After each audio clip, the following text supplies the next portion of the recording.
like a different college within Syracuse. But African American Studies was good. That was a good class. It was a good time. My first professor in African American Studies was this old white lady. And when you're walking in to your first African American Studies class and you see an old white lady, you're like, okay, who set me up? Yeah. I lay on the scale, you gotta glow. You gotta glow. She had my attention, she gotta know. I'd like to welcome everyone to another episode of the Let's Get podcast. I'm your host Zeke, and in this episode, I'm my friend Nate to speak about podcasting, college, and music. You can listen to his podcast, The Cap Podcast, by clicking the link in the description below or going to all major podcasting platforms. I'd like to give a content warning for any strong language used in this episode, and hope you have a nice day and enjoy the show. So, welcome to the podcast. Oh, thank you. I thought you were talking to them for a second. My fault. I'm kind of new to this interviewing thing. Being on the other side?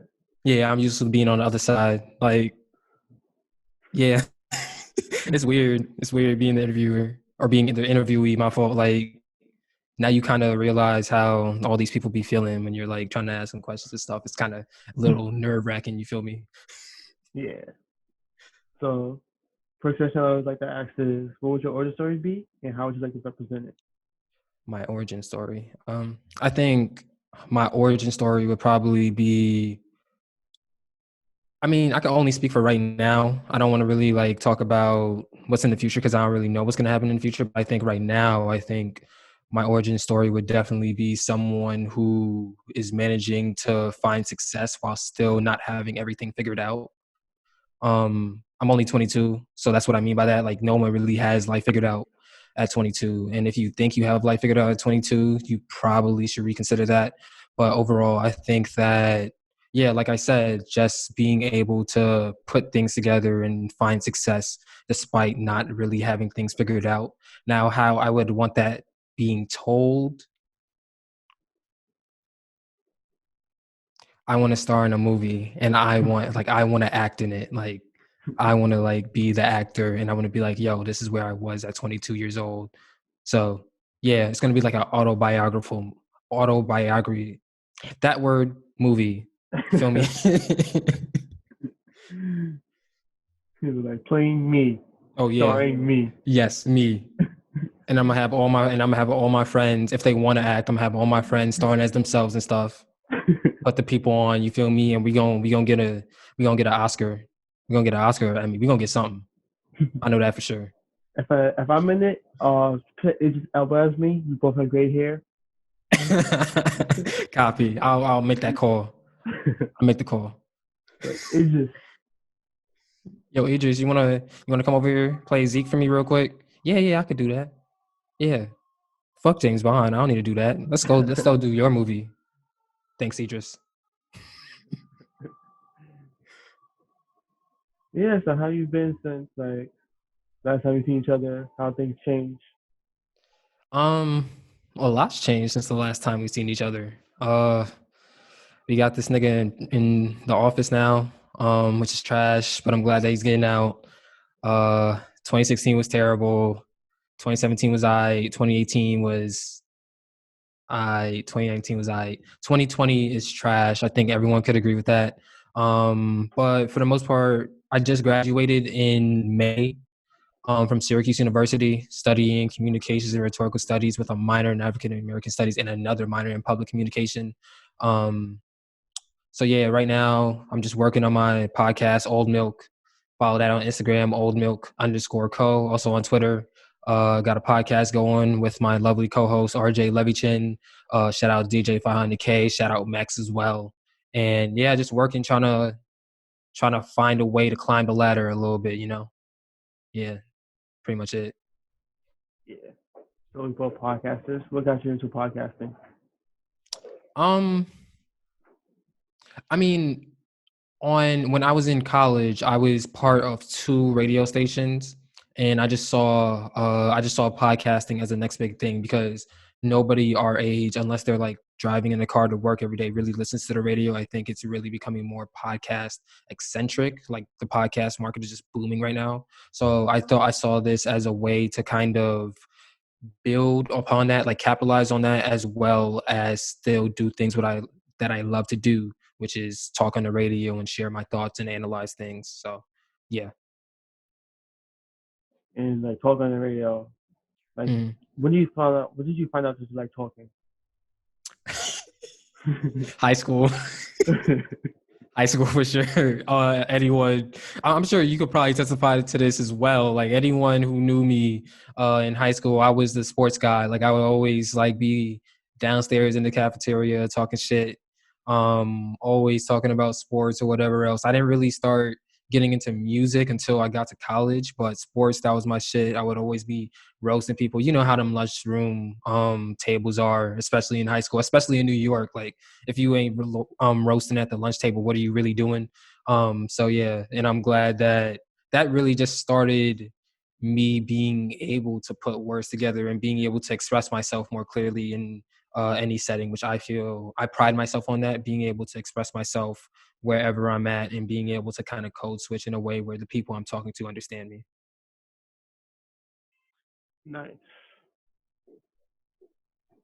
And so you got into music in college. What kind of drove that? That's a good question. Let's dig back in the memory banks a little bit. I think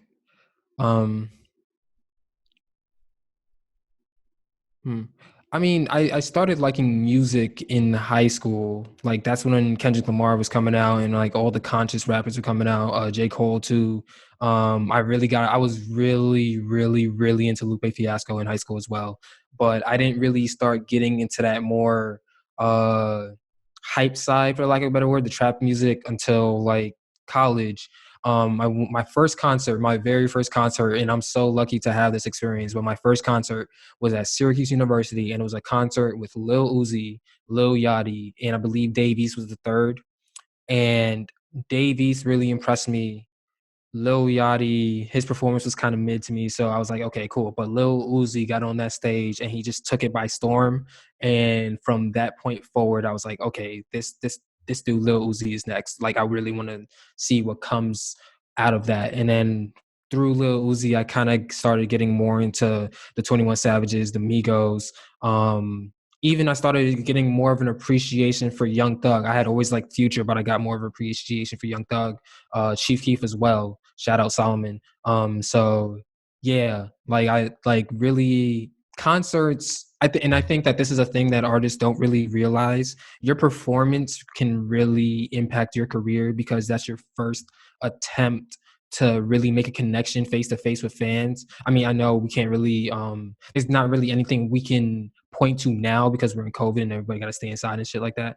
But when you're able to really make a connection with everybody in the room as you're performing, that really increases your chance to grow your fan base and become more successful. And artists like Lil Uzi, Travis Scott is another one, have been able to do that. And now you see how hard people go for them. Those two artists. I haven't been to a Drake concert, but I'm sure Drake is really good at that as well. It's really being able, how do you, and this is really just a thing in art in general, how are you able to make a connection with a fan or with someone, a potential fan? So art is really just, the purpose of art is to make someone feel something. So if you, whatever emotion it is, if you make someone feel something, that's art.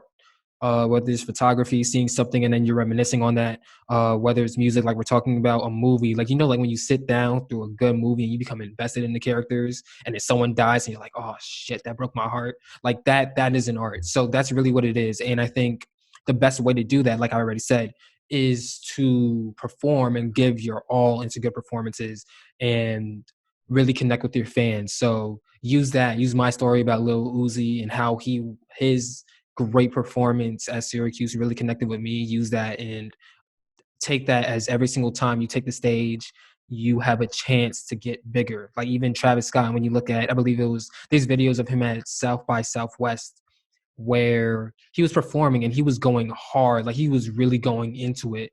And like him going into it, even though they were like, you could see the ground. Like it was like, they were like there was more ground than people at his performances at that time. And now look at him like playing stadiums and playing arenas and things of that nature and still giving you the same energy. Like there's really something to being able to connect and really give your all into a performance. Nice. A lot of words. Yeah. when I hit a stride, I tend to write it the whole way. I also go on a lot of tangents, so that's really half the podcast that I put on, just lots of tangents about shit. So yeah. My first concert was in high school with what you call it, Nas and Swiss Beats. Ooh, that's a little classic shit. How was that? It was good because at the next like the preseason thing, Mm-hmm. so it was pretty good. I was like, oh my god, my first concert. And I was like, and then I was like, it brought me back to my childhood with the songs. I was like, I remember these. Nas actually put out a good album this year too. Have you heard it? King's Disease? Not yet. Not yet. Oh my god. If you're a Nas fan, that gets the job done this year. Really gets the job done this year. Yeah. And going back to your point about like your performance, like was it like this year, last year, Travis Scott did the Fortnite concert, Mm-hmm. and I still like the one that most people talk about because he had like all the and he actually had like all the animations and everything with it compared to like everybody else who has like a pre-recorded video of them doing the music. Then you had like Bad, and then you also had Bad Bunny with like the tour bus to the Bronx, and the Bronx was just like lit for the entire like a week. Lil Nas actually did something like that like last week on Roblox, not Fortnite, but Roblox, which is that's his demographic anyway. Like kids at that age, you know how Old Town Road went off because of the kids anyway. But yeah, it's really becoming a thing now that virtual reality, especially now, because again, like I'm probably gonna restate it 10 more times because of COVID. Niggas can't perform and shit like that. But just being able to still get to the fan. How are you going to get to the fan? Like somehow, some way, because you can't do it in person now. So finding new ways, like you mentioned, Travis Scott being able to get on Fortnite, and now you have Lil Nas X getting on Roblox to perform with his new single Holiday. So I think that that's really the next thing, being able to make a connection with fans, even though it's virtual. There's a lot of things right now that they're trying to develop that is trying to make that possible. So honestly, it's kind of scary though, because I don't know how much I really want to. I still like, call me old as a 22-year-old, but I still value like being able to be in a space with people and artists and still being able to like have that connection with them as they're performing. But I don't know, man. These kids under us, there's something different. They really like technology and just virtual reality. They're really into that. So I'm really excited to see what comes out of the next 5-10 years and what new advances come out of that. Yeah, that's really my next question. How you feel? Cause me personally, I'm just like I like the interaction, the personal interaction of the concert. Everybody mosh pitting together. And I want to lose that. But technology advances. Yeah, I mean, like it's really, I don't know. I feel like there's so many things, and COVID is really interesting because this is really the time. This is really the first time that, at least to my knowledge, that I can draw that people are doing everything at home. You're working at home, you're getting your entertainment at home, you're still spending time with your family. Like everything, like you're not leaving your house. And this is really the first time in modern history that something like this has happened with all this technology around us. So is this something that is how much of this reality are we going to have in our lives going forward, I guess would be the question. Is this going to be something that becomes permanent and it's just going to be normal for people to live in their house, or is it going to be something where it's like, oh, I remember that, but I'm glad that we didn't really stay there, you know? So is this going to be something that we're going to be able to tell our grandkids about and them this be a foreign concept to them, or is this going to be something that's their real lives, I guess, would be the question. Yeah, I think even without COVID, that was like where we had that back and forth because we had like the Amazon supermarkets and like people HelloFresh and like people bringing you your groceries to you. So you don't even got to go to the grocery store anymore. And you're just like, is this a good thing or a bad thing? I mean, for me, I like to pick out my stuff. I value that time where I'm able to like look at, feel how soft the mangoes are, and like just like being able to make sure you're putting quality ingredients in your own basket, and really, because I'm not really trusting anyone unless it's like someone that I really know, but I'm not really trusting anyone to like shop for me or anything like that. Like I'm very particular about being able to have fresh produce, and that's something my mom instilled in me as well. So yeah, but this shit is really fucking crazy. This is really the first time in like modern history. Like, we're both from New York City, right? If I told you that there would be a time where you could get on a train, and every time, no matter what time of day you get on a train, you're guaranteed a seat and space, you would think I'm crazy, wouldn't you? Yeah. Like, like this is really insane. And don't get me wrong, I value the space. Like, I don't really like strangers touching me or nothing like that. Especially now in COVID. Like, there was this one time on the train, tangent. There's this one time on a train where I was sitting down, and like those, like the 3 train, like how they have the little seats, like the different colors and stuff like that. So there was one seat between me and someone else, and some dude gets on the train, and he literally tries to squeeze in next to us, and in the middle of that, he almost sits on my lap. And I'm just like, dude, do you not know what's going on right now? Like, why would you even attempt this in the first place? But that's a different story. I don't really, people on the train are weird, man, and they do not know personal space. I guess that's what you should take away from that. And that was something that was going on in New York City, but at the same time, it's like now, especially now when you got to wear the masks and everything like that, why would you try to squeeze into anywhere? So honestly, respect people's personal space. That's what I got. Respect people's personal space.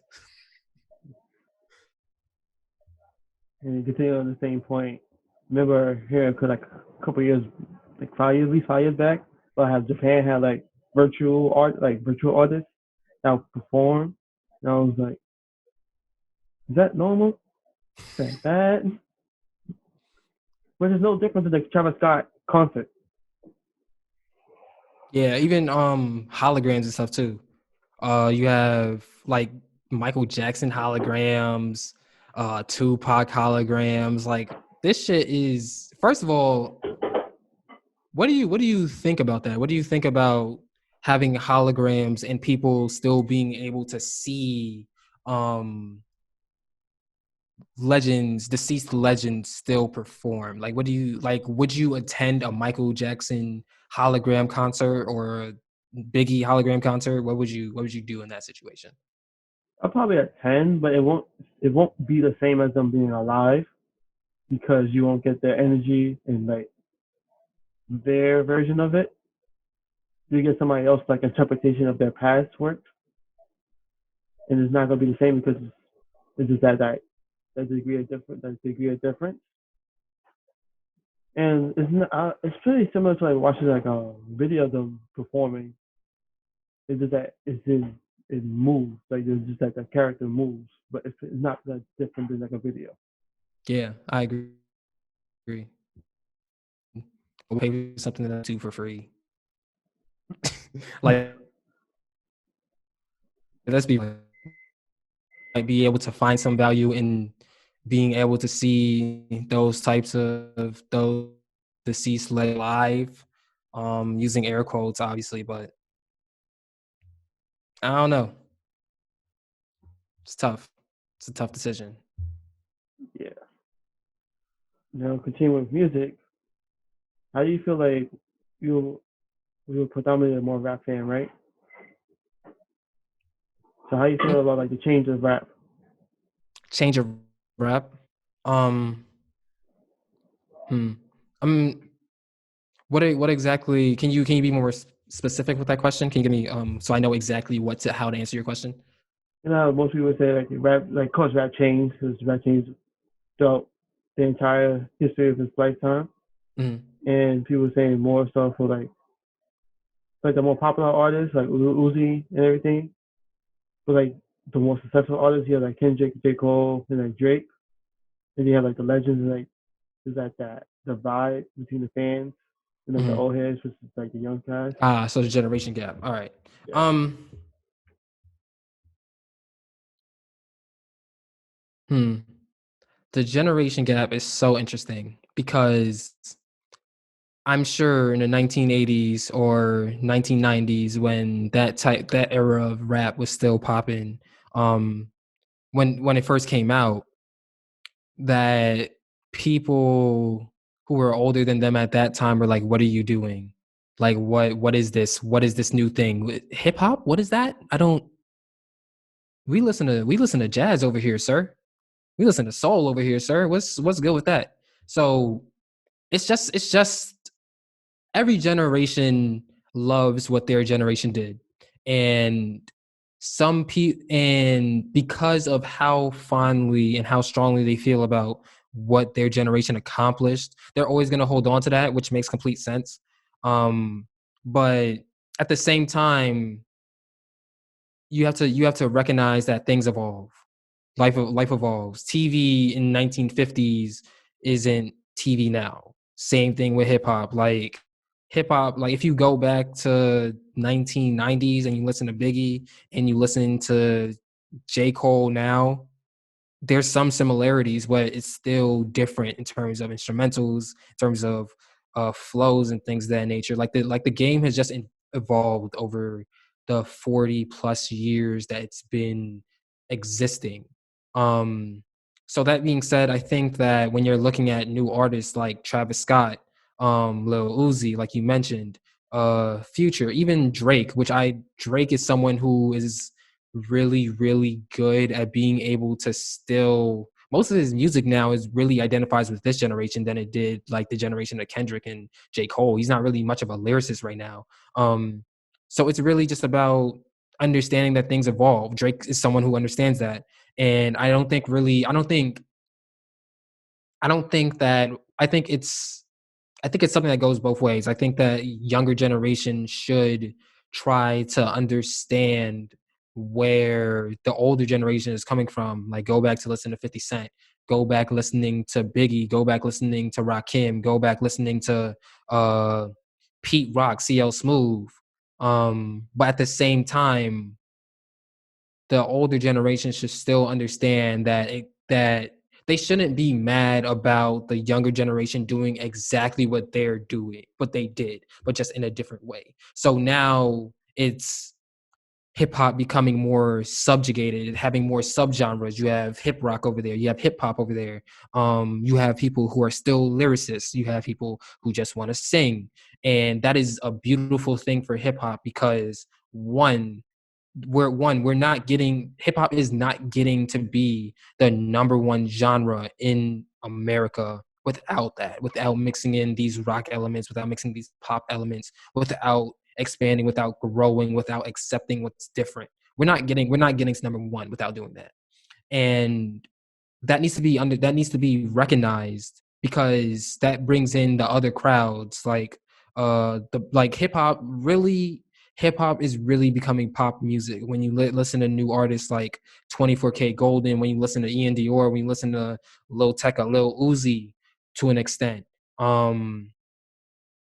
There's so many artists who have just been able to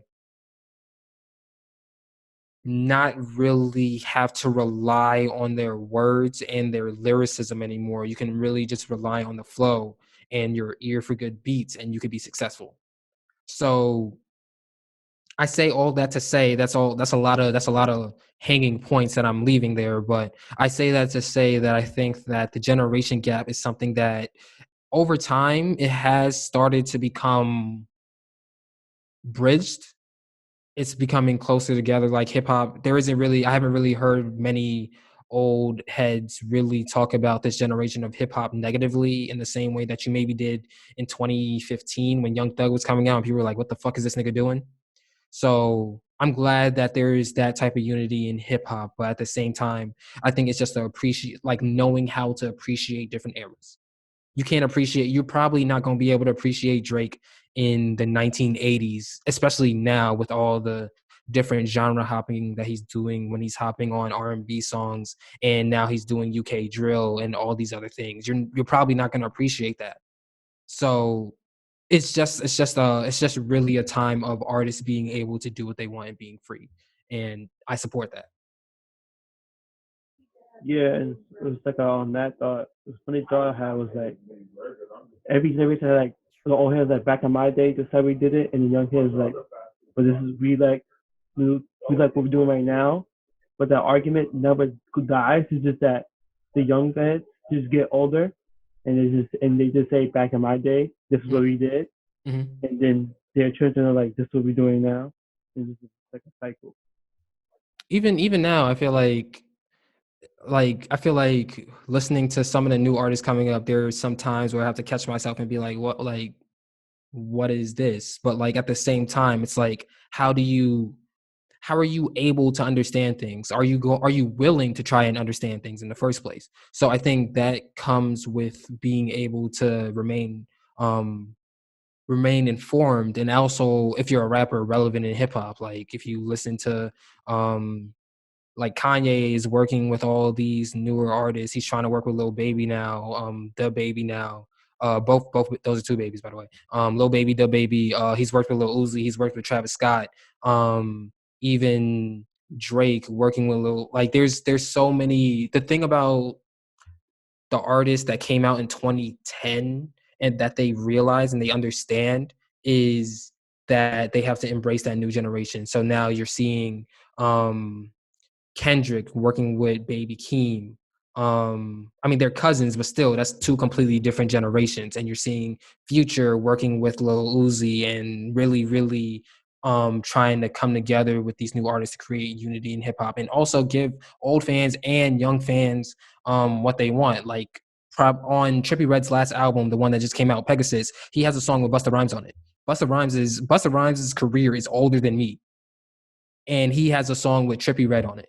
Well, Trippie Redd has a song with him on it. So I like that cross-generational, oh, I can match this with this. I can match this with this. On King's Disease, like I was recommending to you, Nas has a song with 504 on it. 504 came out last year with that Brooklyn drill scene. 504 came out last year, and Nas has a song with 504 and doing his thing on it. So I really think that the gap is being bridged. And I think that's really, really good for hip-hop. There's nothing but positivity that could come from that. Nice. It's just that everybody, there's room, there's room for everybody. There is room for everybody, for sure. And the one thing that I think the next step is getting getting award shows to understand that hip hop isn't one dimensional anymore.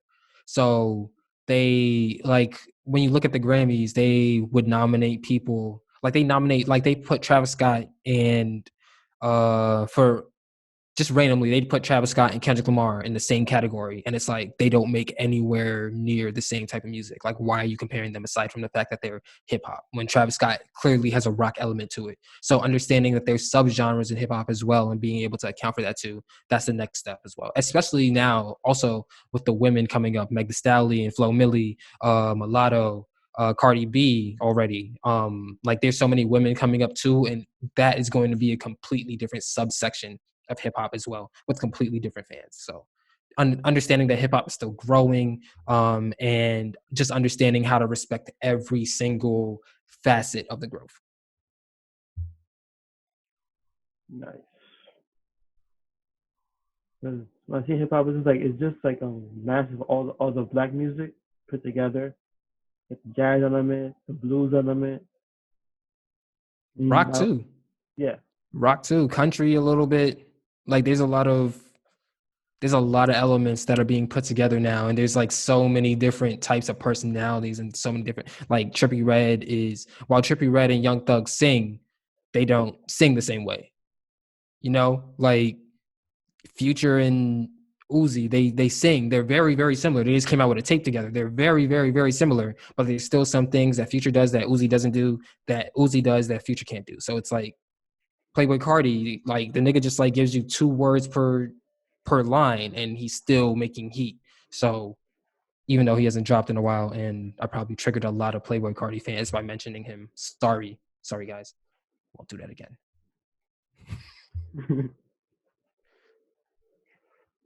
Yeah, music is fun. Let's go back to. So you study communications. Yes, How was that? interesting. If I were to put it in a word, interesting. Because all I have is one communication class, and then the speeches. Yeah, I had a speech class. I've had a small group communication class. I've had a class, and this is probably it was my first class. It was like the first class I was ever in Syracuse. I forget the name of it. It was CRS 101, I want to say. 101 or 181, one of those. And the professor's last name was Rodriguez. And he was Caribbean. And his whole thing was he would just talk the whole time, and he would just like pick on random people to like converse with them. And in the middle of a lecture hall, I'm talking 200 people, 300 people, like a huge ass lecture hall. And for freshmen first coming into college, that task is daunting. But the thing that I really appreciated about his class was the way that he was able to expand communication from something that's just verbal. So communication can be something, for example, I'm talking right now, right? And then you're nodding your head. That's communication. That tells me that you're listening to me and you're understanding what I'm saying. Me just like just being able to read people better, you know, like even when you take that away, right? Communication isn't something that's human driven.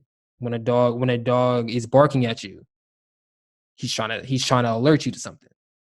When the trees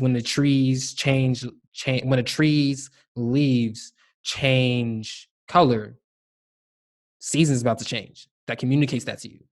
So there's so many different ways to look at communication now based on what I've learned. And I think that that's something that's very important because it also allows you to have an appreciation for everything that's not what they want you to like focus on. Like you could really take a step back and appreciate nature now and see how birds communicate with their environment, see how squirrels communicate with trees and with nuts and just like running up and down and stuff like that. You could really see that better. So yeah, community, like that's really the biggest takeaway. I remember one time I took also the thing about that class too, we had to write 7 10-page papers.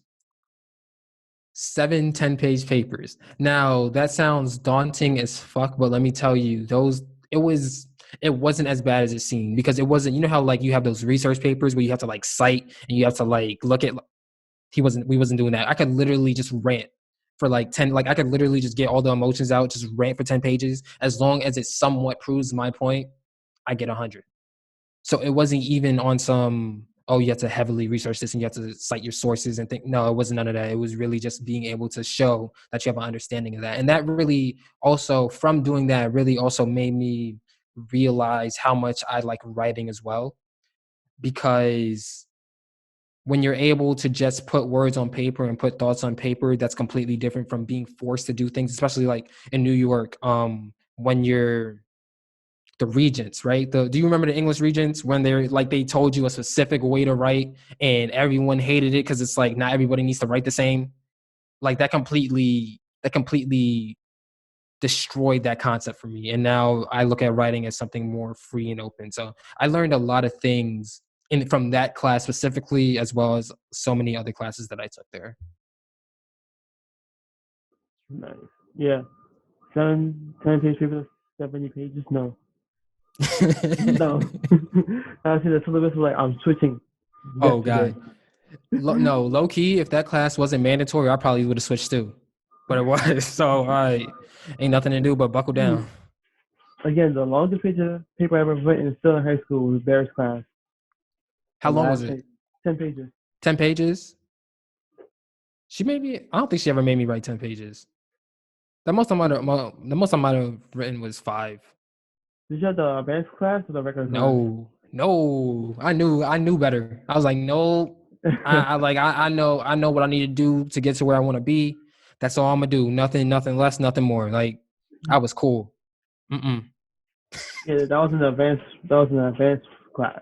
Oh, no, I will. Mm-mm. No, just no.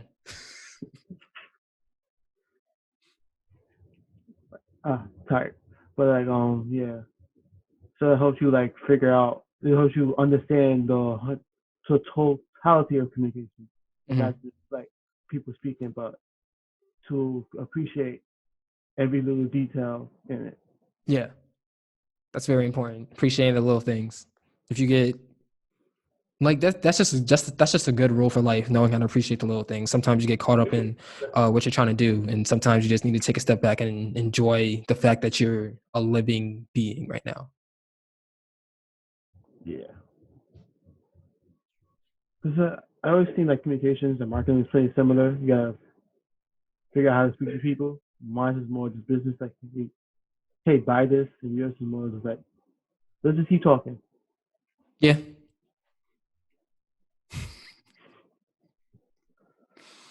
So, what made you go to Syracuse? Um, I always knew I wanted to go to Syracuse. When I was in 6th grade, I believe that's when I knew I wanted to go to Syracuse because that was, I don't know, I was really a sports head growing up.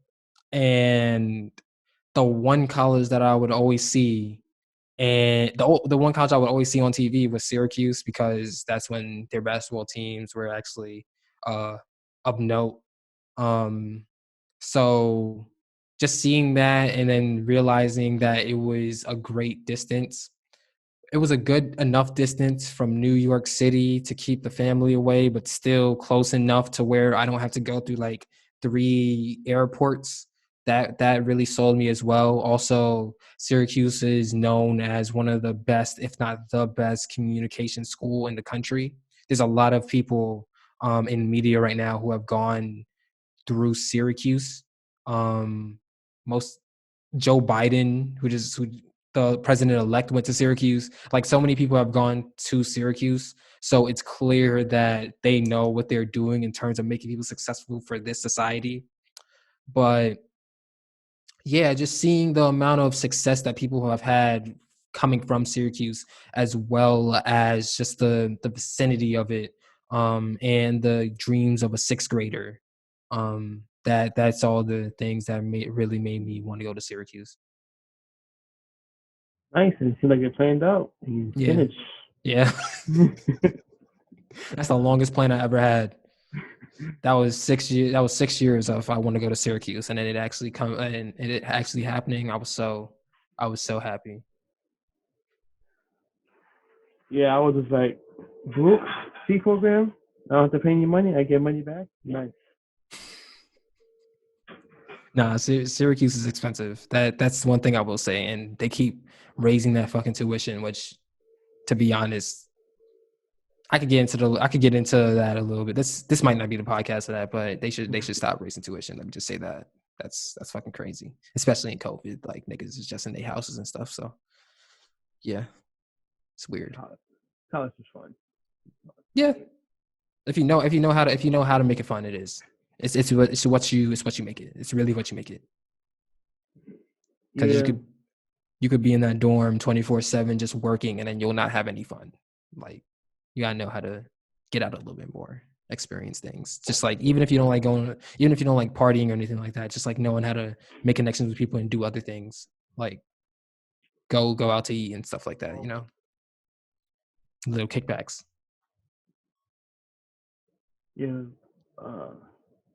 Last concert my college had, my last year, was on JID. JID. Oh, he's good. He's Yeah. good. We saw him. He's good. Did you see him perform his hit song with J. Cole, Off These? Nah. I don't think I Bruh, know. he performed that, and the song goes fast. Like, it's really, really fast. And this is the one thing I really, really remember about that concert, because it had me weak. He performed it flawlessly, and then he was like, I fucking hate performing that song. That shit is so fast. Like that, like he said that, and I was like, okay, like I get it. Like, yeah, but good job. Good job. Thank you for that. I think he performed J. Cole's verse too, and Cole wasn't there. So yeah, JID is also someone who we've had a lot of concerts there, man. A lot of good people. Seen Travis Scott, 21 Savage, Lil Uzi, like I already mentioned. We had her. I didn't go to that concert, and I hate myself for it every day. But we had her. We were gonna get Meek Mill, but then that was that time when Meek Mill went to jail the first time. So then, like literally the weekend we were gonna get Meek Mill, it was like, oh, Meek Mill got locked up, and it was like, okay, fuck, we can't get Meek Mill. We saw Gunna, Pusha T is a really good performer. He's a really, really fucking good performer. Pusha T, ASAP Ferg, Joey Badass is another low key good performer. Like you wouldn't think that they know how to carry the energy of a building because of the type of music that they make. It's all conscious and kind of it's really, really detail oriented in terms of the lyricism, but they know how to put on a show. Those are two of the best shows that I went to. T-Pain is also really, really good still. Really, really, really good. Like there was mad time they would be like, yo, I'm tired. And then his DJ would be like, oh, you got more hits to perform. He's like, you right, my fault. And then he would just like start performing another one. Like there was nothing. T-Pain was crazy too. Yeah. College is it's good. It's good shit. I mean, T-Pain ran my childhood, all those Oh shit. yeah. Oh yeah. When you said And Wisconsin, all right, let's go. Let's go to Wisconsin. You know where it is, but we out. now he does Twitch. Does he? Yeah. Oh, that's crazy. That's crazy. Is he? Have you seen him? Is it good? Yeah. It's good. I saw Logic, another rapper, retired this year to do Twitch. I don't know if it's good or not, but there's a lot of people getting on Twitch as well. Twitch is really building. Gaming in general is just building, so that's very interesting as well. I remember high school, saw people still making money competing. I was like, it's my time to shine. Hit that Call of Duty up. And I'm like, go to college. I was never good at Call of Duty. I can't do that. I need, like, if I'm playing like shooters, I gotta do like auto locks, like Grand Theft Auto, how you can just auto lock on. Then I could do some damage. But Call of Duty with all that, like, I was never good at joystick aiming. Never good at that. That shit is kudos to you, man. I don't know how you do it, but I know I'm not about that life. It took me a couple of years to get good at Call of Duty. It was like in Ghost Time, but I was still playing Black Ops 2. Then I had my first one before comeback, and I was like, yep, now I'm nice. Now I got it. It just built the confidence for you. Yeah. Going back to college. And then you had African American Studies, and what's your other minor? Public communication, which is literally just different. It's different but the same as my major. Yeah. It's in a different school though, so yeah. Okay. Yeah, like a different college within Syracuse, but African American Studies was good. That was a good class. It was a good time. My first professor in African American Studies was this old white lady, and when you're walking in to your first African American Studies class and you see an old white lady, you're like, okay, who set me up? But she was so articulate in explaining the Black struggle and showing that she really earned my respect. Like this lady was like in her 80s as a white lady. So that means she experienced some of Jim Crow. She could have grew up and been like racist as fuck if she wanted to. But like she did it, like she understood shit. And I will never forget. We were reading this book. I forgot what the book was called. And in the book, there was the term white devils in it. And she just said it so casually, like she frequently uses the term. I was like, okay, Miss Simpson, you got my respect, my full professor. Like she was literally the first teacher I had, and she was really good. Rest in peace to her though. But that's fucking crazy. But that's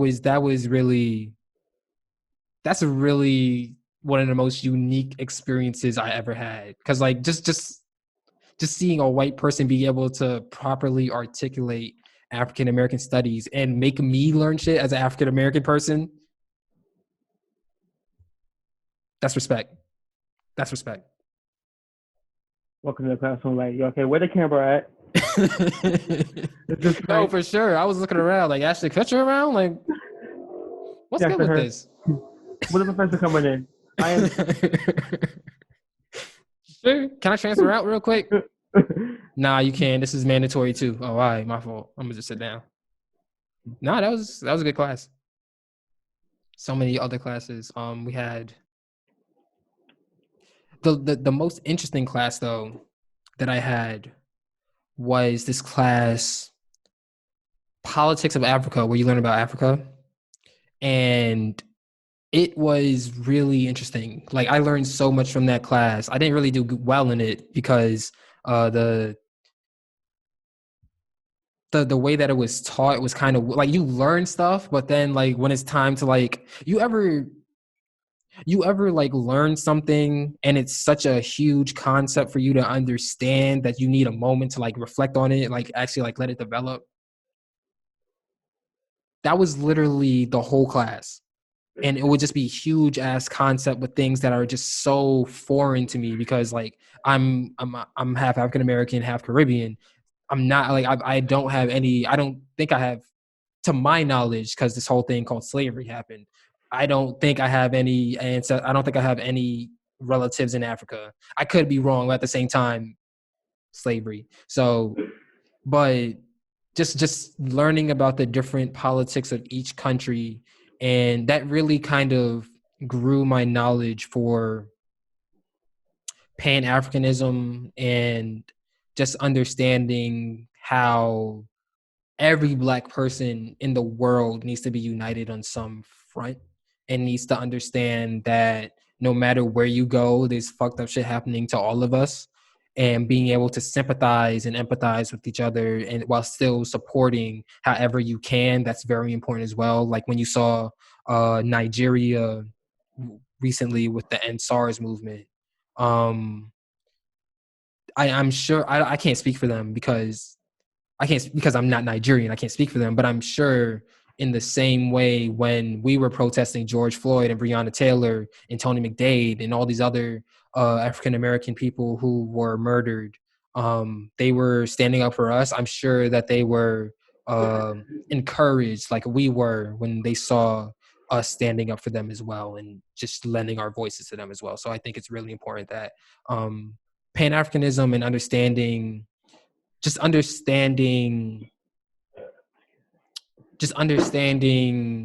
that Black people everywhere are at risk for certain things, and supporting them however you can, whether it's lending your voice or educating yourself or being able to educate others, because we all have the power to, you have more power than you really know. So just understanding that's really what that class did to open up my mind to. And it's really crazy that class kicked off, that I had that class in the same year, because that was literally the last African American studies class I had.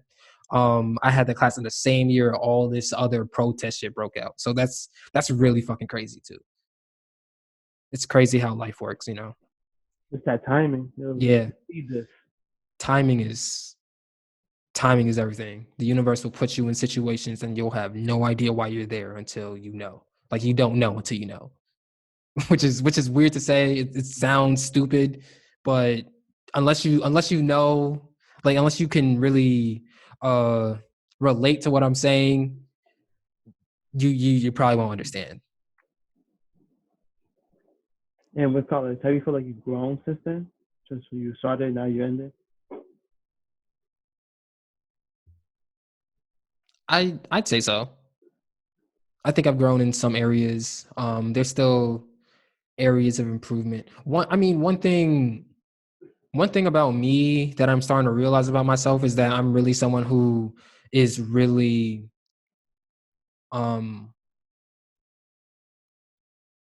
I'm really someone who doesn't really.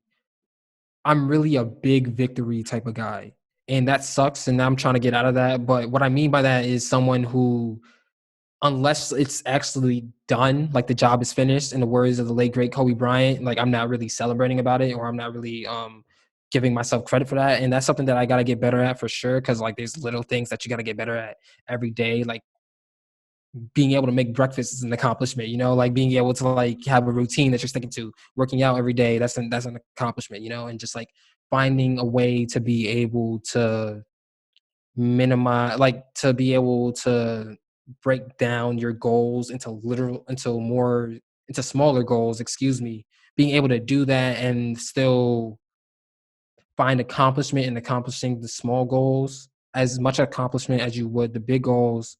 I think that's my next test. I see that right now. That's my next test. So I go on that tangent to say, like, when you ask me, do I think I've grown? I still think I have a lot of growing left. I do think I've grown, but I just don't. I haven't really.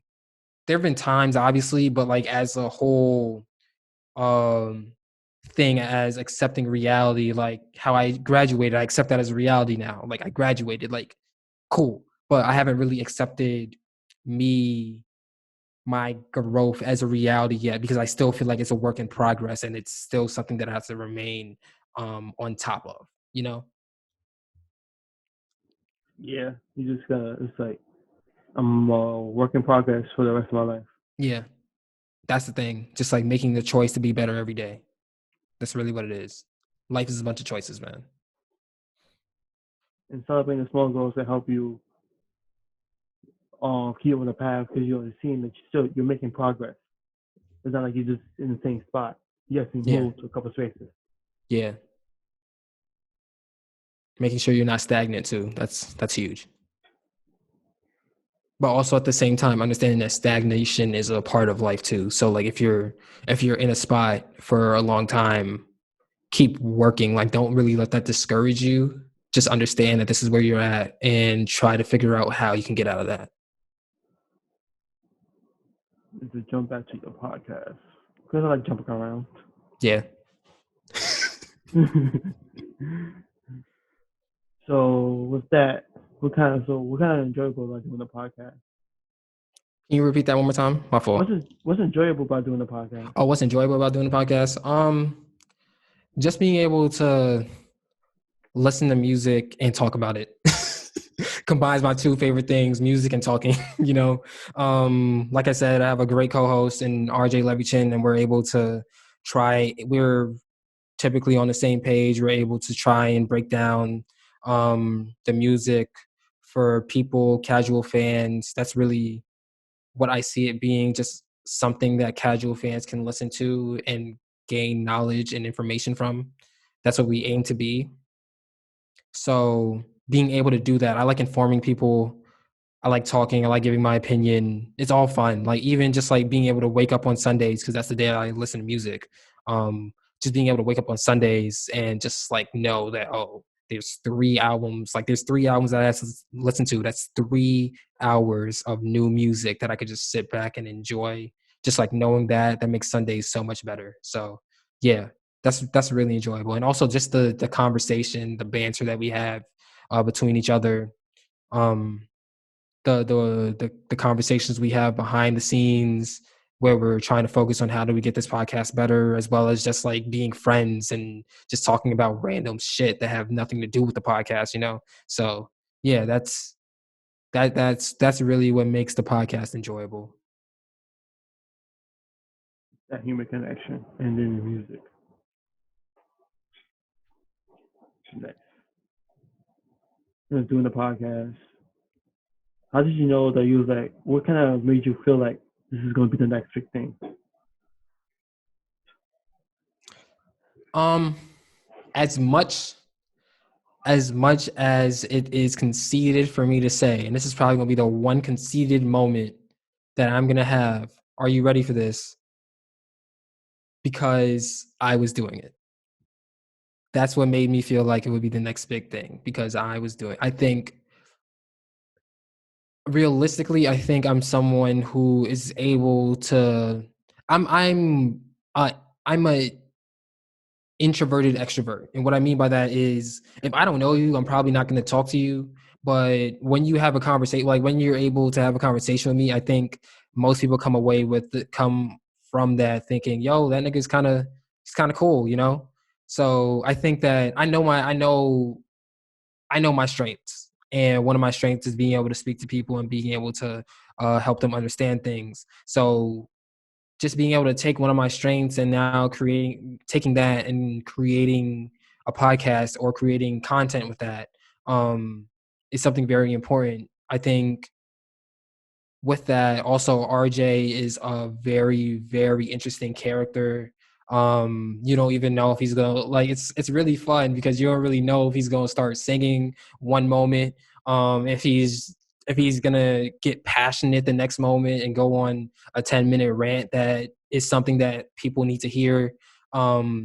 Just the unknown, just the fact that it's a structured podcast where there's still a lot of unknowns to it really excites me as well. There's nothing that we really have to do during when we record.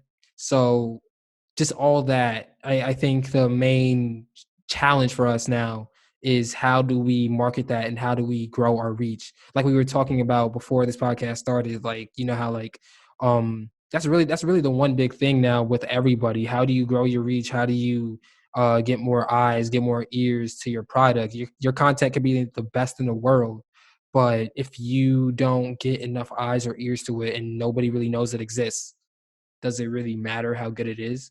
So that's really the next big thing, trying to figure out how we're able to take the next step. And also I just like the challenge of growing creatively and being able to make myself do things that I typically wouldn't do. Like a year or two ago, I would not be editing videos. Now I do it twice a week. I wouldn't be making graphics the way that I do. Like just learning the different intricacies in every single art, whether it's graphic design, video editing, audio editing. Like audio editing, that's not something I would have did like a year ago. Like I would not be doing that a year ago, but I'm doing that every week now. So just learning and figuring out what else I can do artistically is very exciting as well. Nice. A lot you bring to us. Continuing podcasting. So yeah, the thing is this marketing is companies like social media, like we are the new, like with the new thing, and now we control the message. Not that they could, yeah, we control the message. And now we're trying to figure out how we get around that. I wonder who's gonna break that new innovation. Yeah, TikTok right now definitely has game on lock, to be honest. Even though I don't have one and I don't really think I'm gonna get one in the next however long unless I absolutely have to. But TikTok is definitely that's what's really popping off right now. Like there's a lot of artists now too, especially in like going back to music a little bit, like a lot of artists are being able to find success on TikTok. Megan Thee Stallion Savage probably wouldn't have been as big as it was without TikTok. Old Town Road by Lil Nas X probably wouldn't have been as big as it was without TikTok. So TikTok is really starting to be the next gatekeeper in terms of what's cool and what's not cool. So that's very interesting to look out. There's there's more apps that are coming. So I'm just excited to see the different avenues in which we can try and get the message out. And when we get to a point where we're not just limited to just Facebook and Instagram and Twitter. Yeah, there's gonna be something. I just can't predict what's gonna be. Yeah, I feel like everything's been done, to be honest. I think Twitter thinks that everything's been done too. You saw recently they have this thing called Fleets now. That's essentially Instagram stories, which is essentially Snapchat. Like where's the innovation really? So it has to be something that just comes out of left field at this point. Yeah, there's this. Somebody gonna have that imagination, and then everybody Hopefully. gonna flock there. Hopefully, because if nobody has that imagination, we're doomed. But we're just gonna be under Facebook's thumb for the rest of our lives. And I don't know about you, but that's not really a world that I want to live in. Facebook rules everything. No, Facebook just takes. It's like the Drake of social media.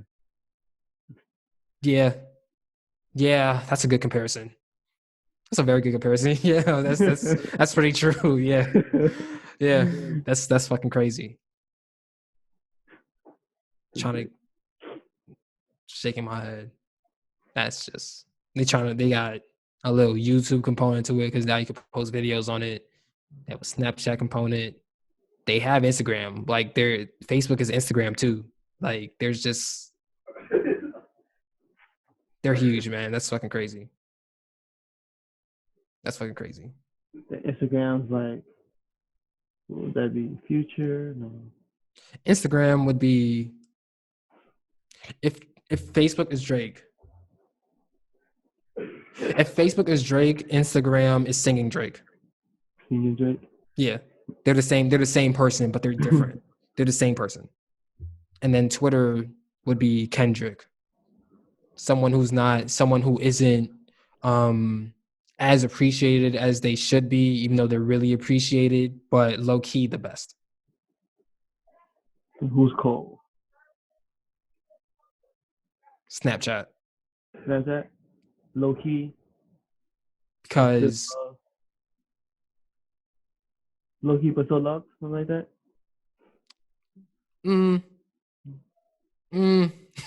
I'd say started off really, really strong with everybody, then started to develop a niche, and still having a few. No, let me not say a few, but still having a lot of dedicated fans. However, it's not really appealing to everybody anymore.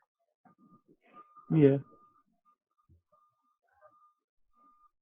And YouTube is.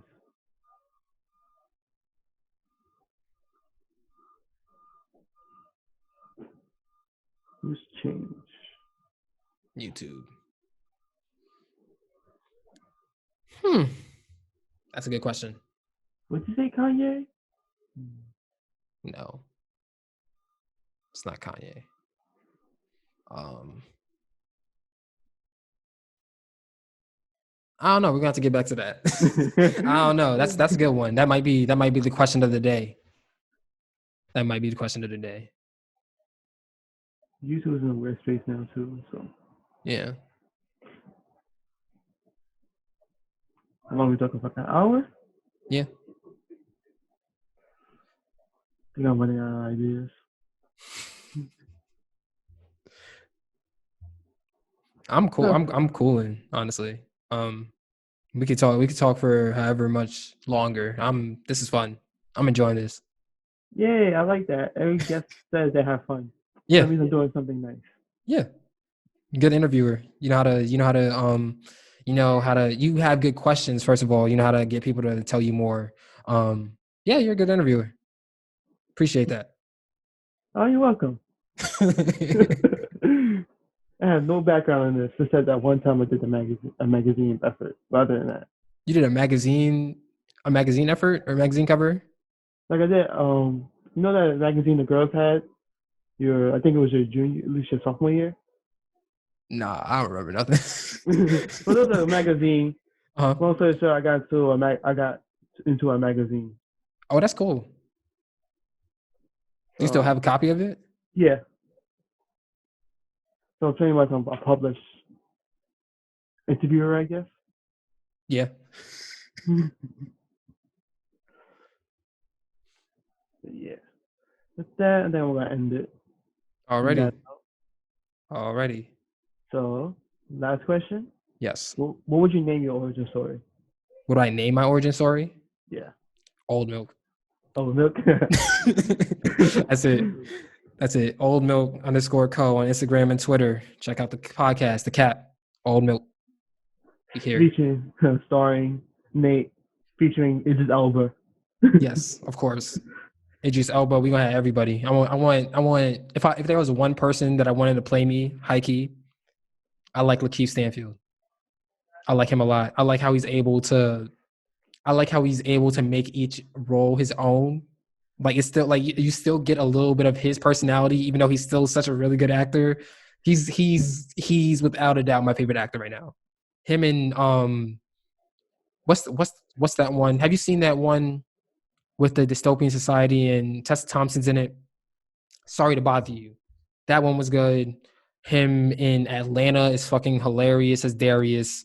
He was in Knives Out, which is good. He's wherever he is on the screen, I'm watching that shit. He's like how some old people be like, oh, Denzel's on the screen, I'm gonna watch that. For me, Lakeith Stanfield. That's my Denzel Washington. I'm a die on this hill. That's what's up. Yeah. Nice. But thanks for coming on. Thank you for having me. See you later. Yes, sir. Yeah. That brings another episode of the Let's Get Podcast to a close. Again, you can find the Cap Podcast on all major platforms, or click the link in the description below. For next week, I'm my friend Patrick to speak about his journey in being an art director. I hope you continue your next day, and I hope to see you there.